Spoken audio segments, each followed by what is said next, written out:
How did an African-American identity emerge in the 18th century? It took quite a while for a single African American identity to emerge in colonial America because the large slave trade of the 18th century brought people from many different cultures and many different societies in West Africa. We shouldn't think that because people came from Africa, they were all the same people any more than people in Europe were all the same people.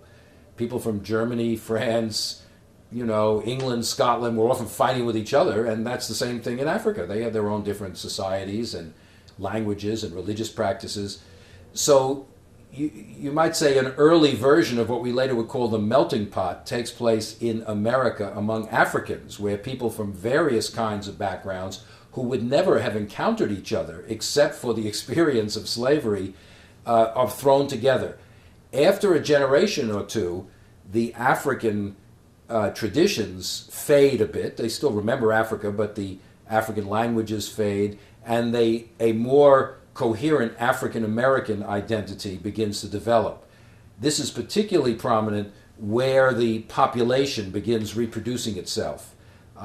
In the British colonies, rather quickly, the birth rate begins to rise among these slaves, and so you begin to get eventually an American-born generation of slaves who are more assimilated, you might say, into African American life than the original slaves who were brought in from many different backgrounds.